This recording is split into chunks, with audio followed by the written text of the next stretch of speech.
আসসালামু আলাইকুম। সমালোচনার ক্ষেত্রে পুরাতন ভিডিওর আশ্রয় কেন?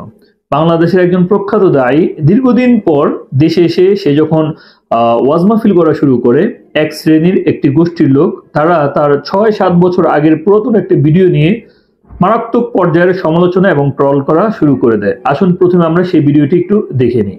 বিশ্বনবীর কিন্তু টাকা পয়সা ছিল না, জানেন? ছাগল চড়াতো, কাউবয়। মা মিন নাবিয়্যিন ইল্লা রাআল গানাম, ছাগল চড়াতেন। এরপরে খাদিজাতুল কুবরার স্টাফ হিসেবে, কর্মচারী হিসেবে ক্যারিয়ার শুরু করলেন। প্রিয় দর্শক, এটা যে অনেক পুরাতন একটা ভিডিও সেই বিষয়টি ক্লিয়ার করেছে রোজ টিভি 24। তারা সেই জায়গার মধ্যে একটা পোস্ট দিয়েছে। আসুন আমরা দেখি সেই জায়গার মধ্যে কি লেখা আছে। শায়েখ মিজানুর রহমান আজহারি দেশে আসার আগ থেকেই একদল অপদার্থ বিজ্ঞানী দূরবীন নিয়ে বসে অপেক্ষা করছে যে তিনি দেশে এসে কখন ওয়াজ শুরু করবেন, আর তারা গবেষণা করে ভুলগুলো খুঁজে বের করে ফতোয়া দিয়ে ওনাকে দেশ থেকে তাড়াবে। কিন্তু তিনি আগের তুলনায় যথেষ্ট ম্যাচিউরড হয়েছেন, সতর্কতা অবলম্বন করে কথা বলছেন। এখন গবেষণা করতে করতে অপদার্থ বিজ্ঞানীরা হয়রান। ভুল খুঁজতে খুঁজতে অনেকের চোখ নষ্ট হয়ে গেছে। চেয়ার টেবিলে বসতে বসতে অনেকের কিডনিতে পোকা ধরে গেছে, তবুও মারাত্মক ভুল তো পাওয়া যাচ্ছে না। এমনকি তার বক্তব্য থেকে স্লিপ অফ টাংও খুঁজে পাচ্ছে না। এতে বেসামাল হয়ে পড়েছে এই অপদার্থ বিজ্ঞানীরা।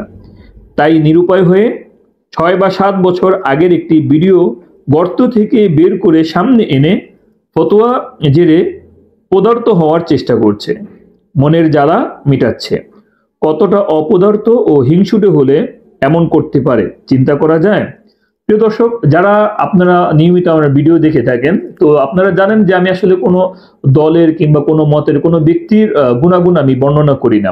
আমার কাছে সবসময় যে জিনিসটা মনে হয়, আমি আমার যে জিনিসটা আমার কাছে সঠিক মনে হয়, আমি আমার এই চ্যানেলের মধ্যে সেই জিনিসটাকে প্রচার করে থাকি। তো আমার কাছে মনে হচ্ছে যে আসলেই বিষয়টা যদি এরকমই হয়ে থাকে, এটা যদি ৬ বা ৭ বছর আগের ভিডিও হয়ে থাকে, তাহলে এটা আসলেই নিতান্ত একটা অন্যায় একটা বিষয়।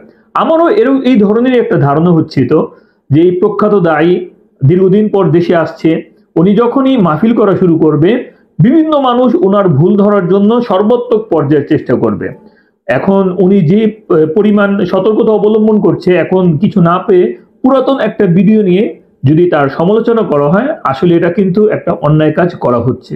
তো আপনারা দেখে থাকবেন, যারা তার বেশি করে সমালোচনা করছে তারা কিন্তু একটা শ্রেণীর, একটা গোষ্ঠী কিংবা তারা একটা দলের একটা নির্দিষ্ট একটা প্রতিনিধিত্ব তারা করে থাকে।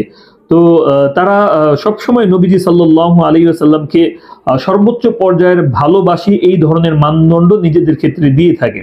যদি এরকমই হয়ে থাকে, তাহলে অবশ্যই তাদের নবীজি সাল্লাল্লাহু আলাইহি ওয়াসাল্লামের একটা নসিহত, একটা উপদেশ এবং নবীজির এই হাদিসটি মানা দরকার ছিল।